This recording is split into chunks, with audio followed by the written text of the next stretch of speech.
नमो भगवते वासुदेवाय।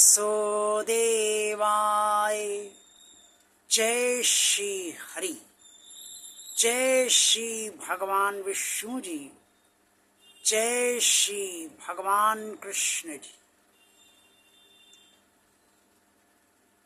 भगवान और आप चैनल के अत्यंत श्रद्धालु भक्तों,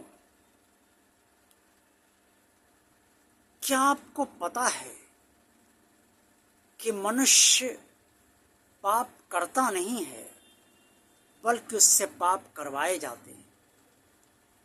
जी हाँ, श्रीमद् भगवद गीता में ये स्पष्ट तौर पर वर्णित है।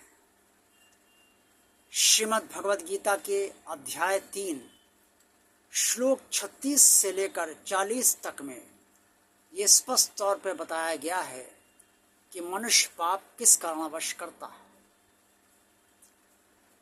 कुरुक्षेत्र के मैदान में भगवान श्री कृष्ण जी ने अर्जुन के इस प्रश्न का भगवान श्री कृष्ण जी से अर्जुन ने जब ये प्रश्न किया कि हे भगवान, मुझे ये बताने की कृपा कीजिए कि मनुष्य किस कारण से, किसकी प्रेरणा से प्रेरित होकर पाप करता है। ये श्लोक 36 अध्याय 3 गीता के अध्याय 3 कर्म योग के अंतर्गत स्पष्ट तौर पे वर्णित है कि अर्जुन ने ऐसा पूछा है। भगवान श्री कृष्ण जी ने इसका उत्तर अर्जुन को जो दिया वो श्रीमद् भगवद गीता के अध्याय 3 श्लोक 37 में स्पष्ट तौर पे वर्णित है। भगवान श्री कृष्ण ने कहा, काम ऐश क्रोध ऐश रजोगुण समुद्भव महाशनो महापापमा विदधेन मिह वैरिणम। भगवान श्री कृष्ण जी बोले, रजोगुण पार्थ रजोगुण, रजोगुण से काम उत्पन्न होता है और काम से क्रोध उत्पन्न होता है। ये रजोगुण ही है जो भोगों में लिप्त रखता है।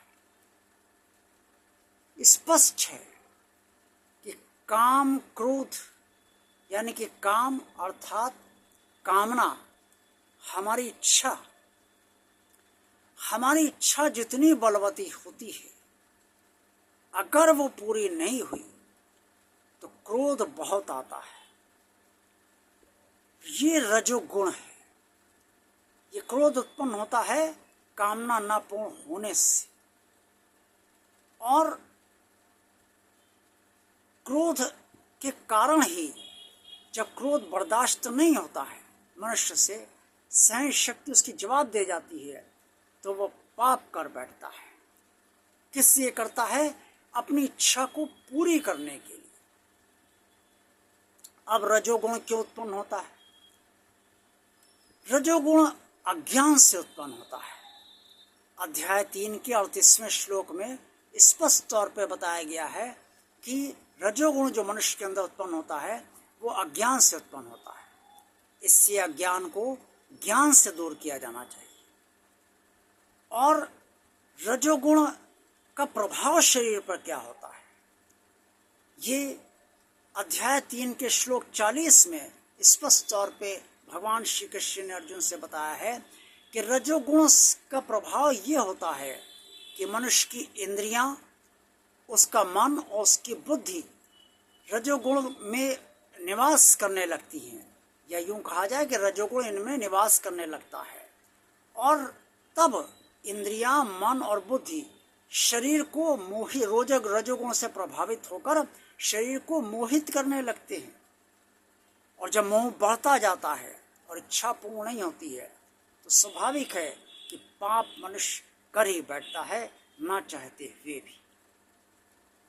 प्रिय श्रद्धालु भक्तों, कोई मनुष्य पाप नहीं करना चाहता, लेकिन पाप उससे करवाया जाता है। इसीलिए कहा जाता है कि मनुष्य की जो प्रवृत्तियां हैं रजोगुणी और तमोगुणी, उस पर उसे ध्यान अवश्य देना चाहिए। रजोगुण प्रवृत्तियों में कामना बहुत प्रबल हो जाती है, इससे रजोगुणी प्रवृत्तियों पर अंकुश मनुष्य को स्वयं रखना चाहिए। और तमोगुण तो खतरनाक है ही, उस पर तो अंकुश रखना ही चाहिए। तो अब आप समझ गए होंगे कि मनुष्य पाप उससे करवाए जा रहे हैं, लेकिन फिर भी मनुष्य तो दोषी माना ही जाएगा, क्योंकि कर्म तो मनुष्य से ही होता है ना। इसीलिए हर पाप कर्म का जो फल होता है वो बहुत ही गंभीर और बहुत ही असहनीय मनुष्य के लिए होता है। जब वो भोगता है तो उससे सहन नहीं होता है। इसलिए अपनी प्रवृत्तियों पर ध्यान दीजिए और जाने अनजाने में कोई पाप आपसे ना हो जाए, इसका बराबर ध्यान रखिए। आज का वीडियो आपको पसंद आया है तो इसको लाइक अवश्य कीजिए। जिन श्रद्धालु भक्तों ने अभी तक भगवान आप चैनल को सब्सक्राइब नहीं किया है वो इसे सब्सक्राइब अवश्य कर दें। इस चैनल को ज़्यादा से ज़्यादा लोगों को शेयर कीजिए और इस चैनल और कमेंट्स बॉक्स में आपसे जो कुछ भी कहना चाहें वो अवश्य कहिए। देखते रहिए भगवान आप चैनल आप सबका कल्याण। ओम नमो भगवते वासुदेवाय। जय श्री हरि, जय श्री भगवान विष्णु जी, जय श्री भगवान कृष्ण जी।